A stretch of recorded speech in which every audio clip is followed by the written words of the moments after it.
Hi friends, welcome to Kovilpatti விருந்து. இன்னைக்கு வீடியோவில் என்ன பார்த்துட்டு இருக்கோம்னா கேப்சிகம் பொரியலுங்க. அதாவது குடமிளகாய்.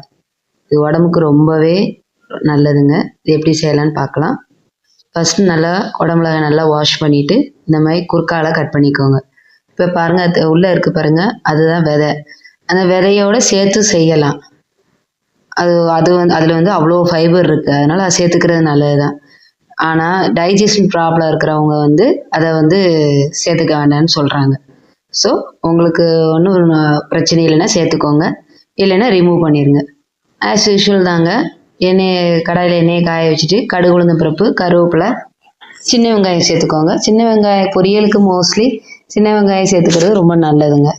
சின்ன வெங்காயத்தை பாதியாக கட் பண்ணணுங்க. நான் மறந்தாப்புல ஃபுல்லாகவே அப்படியே போட்டுட்டேன். என்ன மாதிரி யாரும் பண்ணிடாதீங்க. பண்ணாலும் ஒன்றும் பிரச்சனை இல்லை, அது வதங்கிடும், ஒன்றும் பிரச்சனை இல்லை. அப்புறம் கேப்சிகம் இந்த மாதிரி பொடியாக கட் பண்ணிக்கோங்க, அதை சேர்த்துக்கோங்க. சேர்த்துட்டு இது அவ்வளோ குடமிளகா சாதமும் நல்லாயிருக்கும். அதை எப்படி செய்யலாங்கிறத இன்னொரு வீடியோவில் போடுறேன்.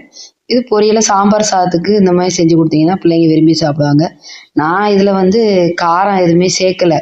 உங்களுக்கு வேணுன்னா நீங்கள் காரம் சேர்த்துக்கோங்க. என் பசங்களுக்கு காரம் சேர்க்காம கொடுத்தா அவங்களுக்கு பிடிக்கும். ஏன்னா அதில் ஒரு விதமான என்ன சொல்கிறது, ஒரு லைட்டாக ஒரு இனிப்பு டேஸ்ட் மாதிரி இருக்கும். அந்த டேஸ்ட்டை மாற்ற வேண்டாங்காக நான் லேசாக மஞ்சத்தூள், உப்பு, தேவையான அளவு உப்பை போட்டு கொஞ்சமாக லைட்டாக தண்ணி தொளிச்சு, ஏன்னா அதுலேயே கொஞ்சம் மூடி வச்சாலே தண்ணி விடும். இருந்தால் கொஞ்சம் நம்ம நரிச்சுன்னு இருந்தால் பிள்ளைங்க சாப்பிட மாட்டாங்கல்ல, ஆனால் லைட்டாக தண்ணி தொளிச்சு வேக வச்சிட்டோம்னா ரொம்பவே சீக்கிரமாக ரெடி ஆயிரும். டேஸ்ட்டும் பார்த்தீங்கன்னா அந்த காரம் இல்லாமல் அதோட டேஸ்ட்லேயே செஞ்சு சாப்பிடும்போது உண்மையிலேயே டேஸ்ட் வேறு லெவலில் இருக்கும். பிள்ளைங்களுக்கு இந்த மாதிரி காரம் இல்லாமல் கொடுத்தீங்கன்னா விரும்பி சாப்பிடுவாங்க. செஞ்சு பார்த்துட்டு எப்படி இருக்குன்னு கமெண்ட் பண்ணுங்கள். Thank you all.